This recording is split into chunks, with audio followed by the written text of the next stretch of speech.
Hace algunos meses, aquí en Uruguay, la UNESCO organizó una conferencia para hablar, con motivo del Día Mundial de la Libertad de Expresión, del periodismo bajo asedio digital, o sea, la persecución y también las críticas que reciben y el espionaje periodistas y medios de comunicación. Y eso nos lleva a preguntarnos, por ejemplo, qué es lo que sucede cuando políticos, legisladores y gobiernos atacan la libertad de expresión, atacan periodistas y también medios de prensa. ¿Qué pasa en nuestro país? ¿Qué ocurre con las redes? ¿Hay libertad hoy de expresión?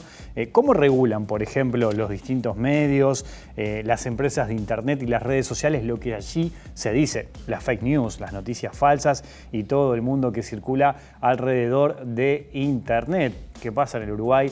De todo eso estaremos hablando esta noche. Bienvenidas, bienvenidos. Así comienza Lado B.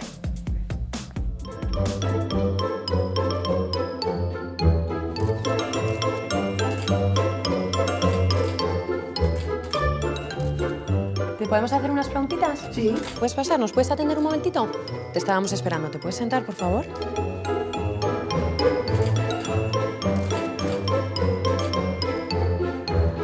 Muchas gracias. Según tus últimas declaraciones, no estás muy contenta. ¿Cómo va todo? Pues hay a veces que está bien, pero hay a veces que no. ¿Te gusta mucho Harry Potter? Sí. ¿Es verdad que llegas más tarde a casa de lo habitual? Sí. Queríamos preguntarte acerca de los últimos partidos de baloncesto. Creo que no has metido muchas canastas. No. Has sacado muy buenas notas este cuatrimestre, ¿verdad? Sí. ¿Cómo lo has hecho? Pues estudiando. ¿Y eso dónde lo habéis sacado? Te ha podido decir mi madre, me siento como raro. ¿Te han dado algo de información sobre mí? Me parece raro que sepas tanto de mi vida. Me intimida.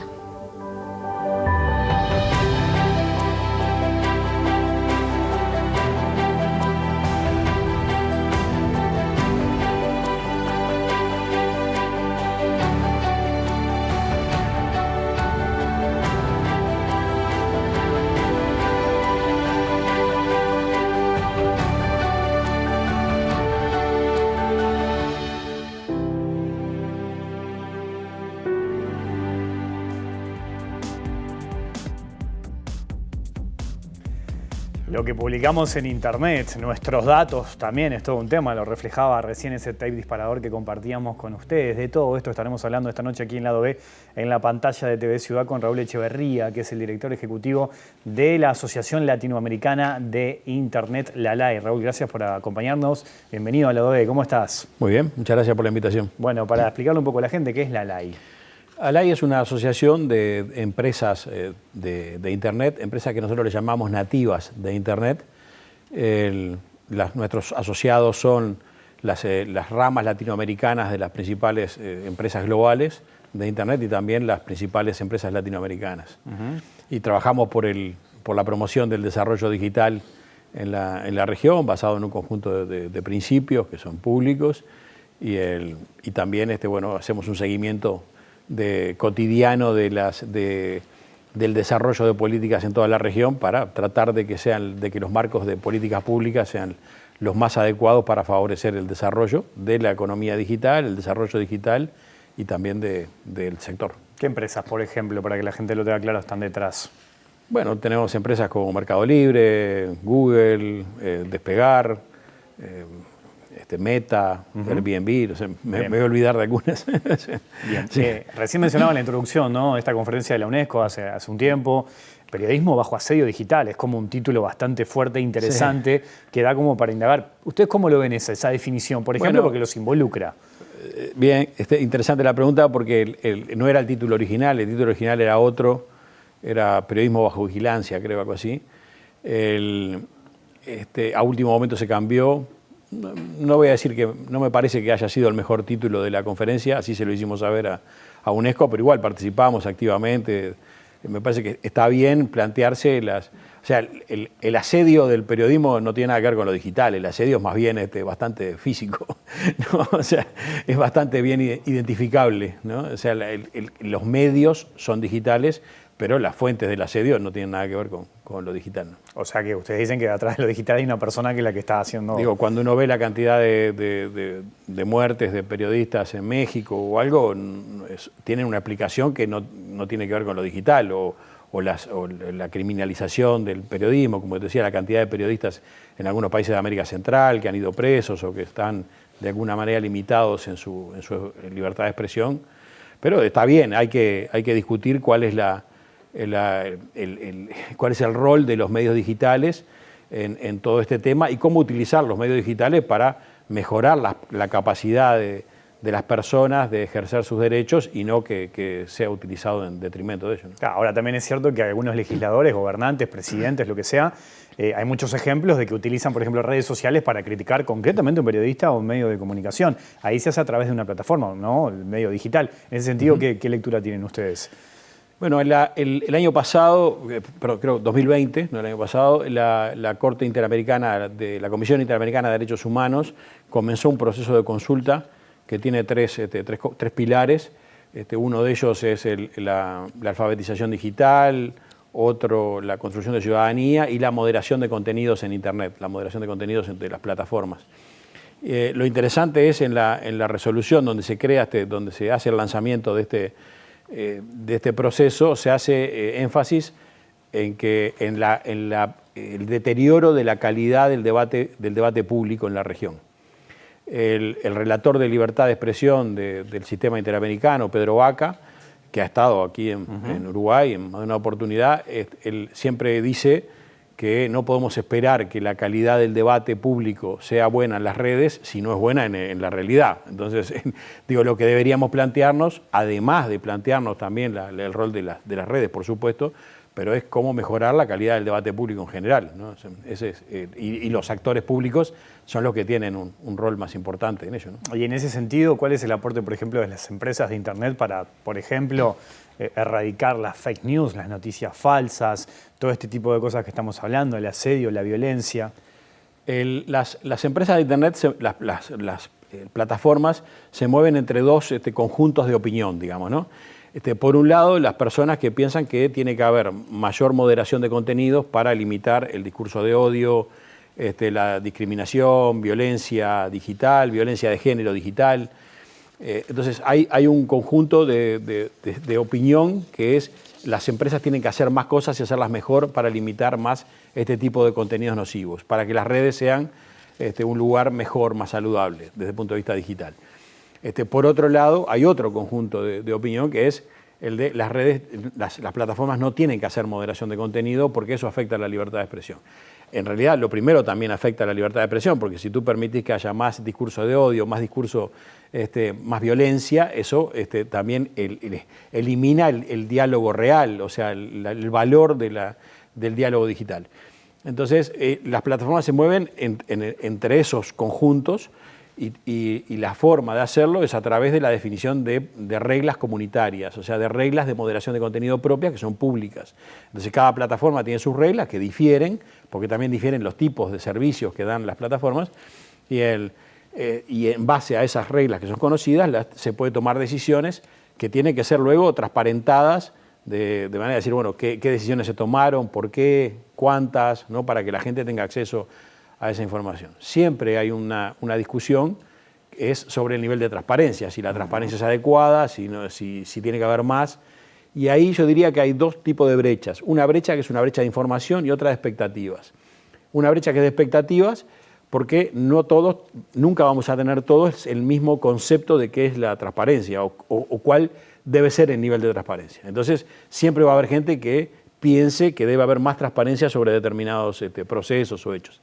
Y una brecha de información porque también hay muchas herramientas de transparencia que están disponibles, pero que a veces la gente no las conoce y por lo tanto no puede acceder a ese tipo de reportes de transparencia. Entonces, bueno, hay que trabajar en las dos cosas, ¿no? En tratar de lograr mayores acuerdos en cuál es la transparencia adecuada y también en informar mejor a los usuarios de cómo poder acceder a ese tipo de información. Ahí entraste en un terreno súper interesante y polémico que es moderar los contenidos en Internet, sí, ¿no? Que tiene muchas lecturas, tiene muchas bibliotecas. Y en ese sentido, cuando decimos moderar, ¿qué decimos concretamente? ¿A qué nos referimos? Bueno, por ejemplo, eliminar un posteo en una plataforma, ¿no? Porque puede ser considerado, a veces es porque son objetivamente cosas ilegales, ¿no? Pero otras veces viola las reglas comunitarias de esa plataforma porque incitan a la violencia o porque tienen un componente de odio racial o de, como decía antes, de violencia de género digital. O sea, entonces, bueno, la plataforma puede eliminar un posteo, puede eliminar una cuenta, cerrarla temporalmente, cerrarla definitivamente.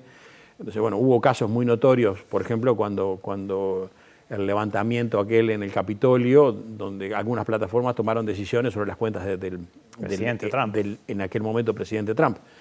Bueno, esas cosas siempre son materia de discusión, por lo que te decía antes, no todos tienen la misma opinión. O sea, hay gente que piensa que en las plataformas debería poder decirse cualquier cosa y otros que piensan que debería moderarse más para que haya más control de estos contenidos. ¿Vos qué pensás en ese sentido?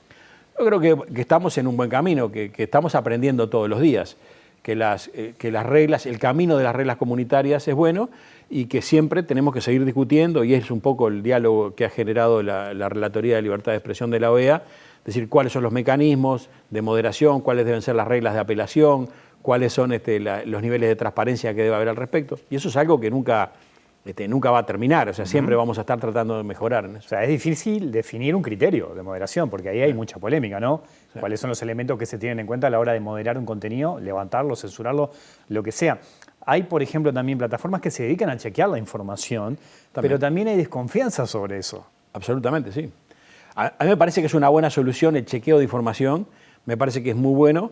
Es una solución, creo yo, temporal, ¿no? Porque me parece que tiene que ayudarnos a cambiar nuestras conductas, nuestros criterios, en el sentido de verificar la información que leemos, de no tomar por cierto cualquier cosa que vemos en las redes. Entonces, bueno, me parece que juegan un rol importante en ese cambio cultural, ¿no? Estamos viviendo en una época muy interesante, pero que tiene también sus complejidades, ¿no?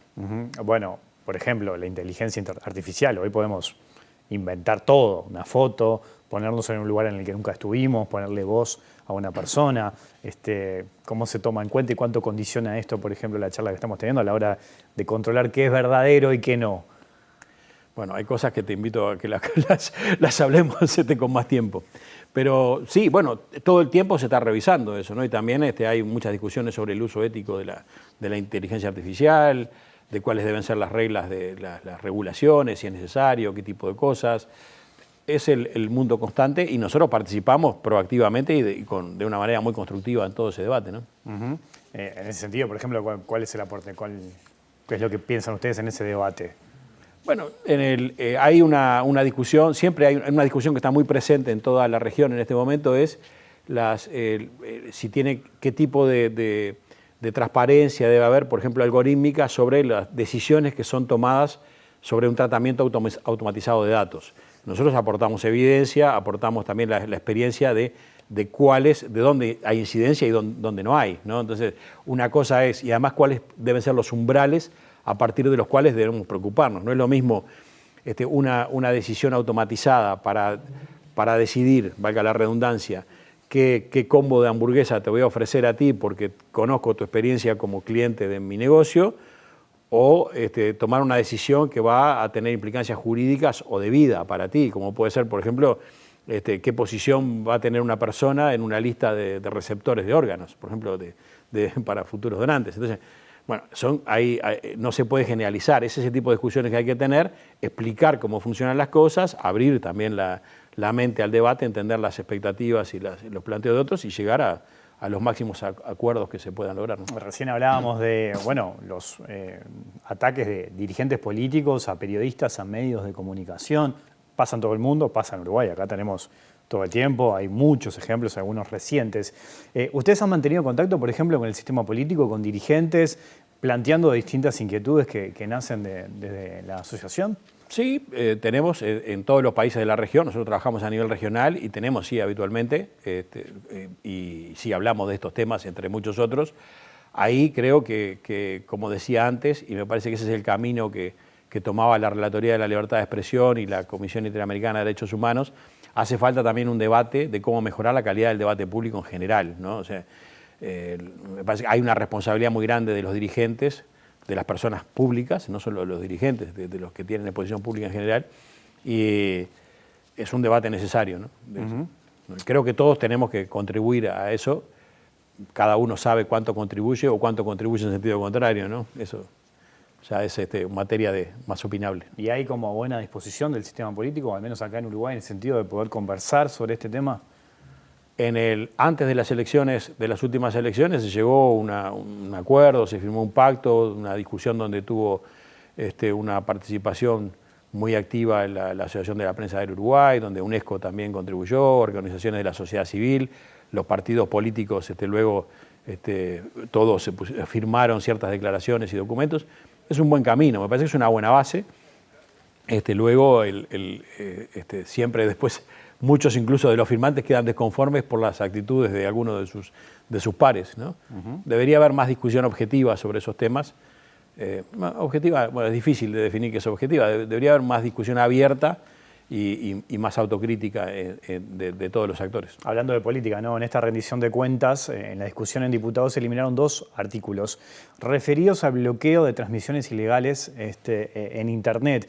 ¿Todavía ustedes mantienen alguna advertencia sobre uno que está, sobre algún contenido que va en ese sentido? ¿Cuál es la preocupación que tienen ahí? En la ley de presupuesto del año 2020, o sea, ya en este periodo legislativo, en esta misma legislatura, y bajo el gobierno actual también, se aprobó ya un artículo que permite que se den indicaciones de retirar algunos contenidos, transmisiones deportivas, fundamentalmente transmisiones ilegales de señales de televisión, decían en aquel momento, por decisión administrativa, ¿no? En este caso de la Unidad Reguladora de Servicios de Comunicaciones, la URSEC.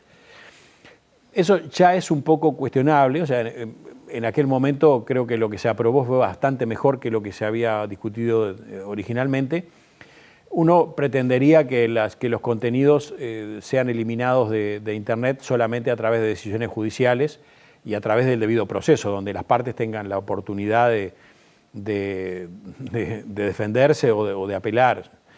Pero bueno, vivimos con aquello que se aprobó en el 2020. En esta rendición de cuentas se quiso ir más allá y se presentaron 3 artículos dentro del proyecto que estaban orientados a mitigar el problema de la transmisión de eventos deportivos y que permitieran, que proveyeran herramientas para permitir bloquear esas señales en tiempo real. Los 2 artículos que se eliminaron eran demasiado genéricos, hablaban de contenidos en general, contenidos audiovisuales, contenidos de Internet, hablaba de autoridades administrativas en general, lo cual abría una puerta a que Uruguay tuviera la peor regulación de moderación de contenidos de la región, sin duda, que iba a poder permitir que cualquier autoridad administrativa dentro de su área de competencia tomara decisiones de ordenar bloqueo o remoción de contenidos en Internet, sin el debido proceso. Afortunadamente, 2 de esos 3, los 2 artículos que mencionaba, se eliminaron en la discusión en la Cámara de Diputados. Y se mantiene uno, que es el que pone plazo de 30 minutos para el bloqueo de señales de transmisión deportiva. Y la verdad es que es complejo, ahora te puedo explicar exactamente por qué, pero genera preocupación, ¿no? En la región, para nosotros que nos movemos a nivel regional, genera consultas, inquietudes, ¿no? De gente que no entiende porque eso no se condice con la imagen de Uruguay, de un país muy abierto a la innovación, al desarrollo digital, un país que se propone ser hub digital y atraer nuevas inversiones. O sea que el operador tiene un plazo de 30 minutos para bloquear lo que entiende es una transmisión deportiva ilegal. No lo que entienda, o sea, es a través de una emisión de protecciones cautelares. El propietario de los derechos de transmisión puede ir directo al proveedor de servicios de Internet, o sea, empresas como Telefónica, Antel, Claro, y también a los intermediarios, a las plataformas. Y a partir de ese momento hay 30 minutos para bloquear ese contenido. Se pueden dar equivocaciones ahí también, ¿no? Bueno, me ahorraste la explicación. Pero sí, yo le veo básicamente 3 problemas grandes. Uno es que se crea un fast track para el bloqueo, o sea que a favor del dueño de los derechos, pero no hay un fast track para la apelación, ¿no? O sea, si alguien es perjudicado por eso, tiene vías, tendrá que ir a la justicia o recurrir por vías administrativas, pero en procesos que van a llevar más tiempo. Entonces hay ahí hay una asimetría. El segundo problema es que, bueno, no hay, como decía, hay una, como decías tú perfectamente, hay un riesgo grande de bloquear o remover contenidos que no son los indicados, ¿no? Porque cuando se habla de la justificación de estos artículos se pone como ejemplo los casos como Roja Directa o algo, pero esos son sitios de Internet, sitios que están especializados, que están dedicados exclusivamente a la transmisión de eventos de forma ilegal. Pero aquí se habla de intermediarios también, intermediarios, o sea, de pedirle a intermediarios. Quiere decir que puede ser una transmisión en YouTube, algo que alguien está compartiendo en tiempo real a través de una red. Y esos son elementos que requieren una acción mucho más quirúrgica. Entonces ahí hay un riesgo mucho más grande en la identificación del contenido específico que hay que eliminar.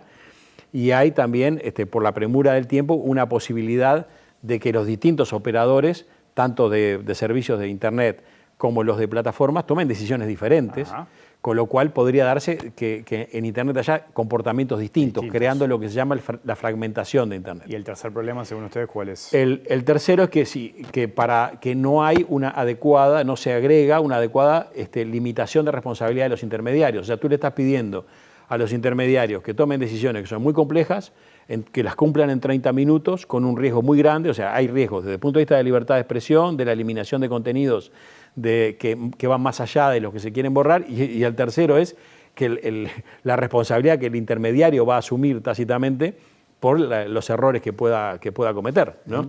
Entonces, para tener algún tipo de mecanismo de este tipo se necesitaría una cobertura bastante más explícita de cuáles son los riesgos, limitando la responsabilidad en la que incurren los intermediarios. Le propongo una pequeña pausa y seguimos conversando. En un minutito sigue el lado B aquí en la pantalla de TV Ciudad.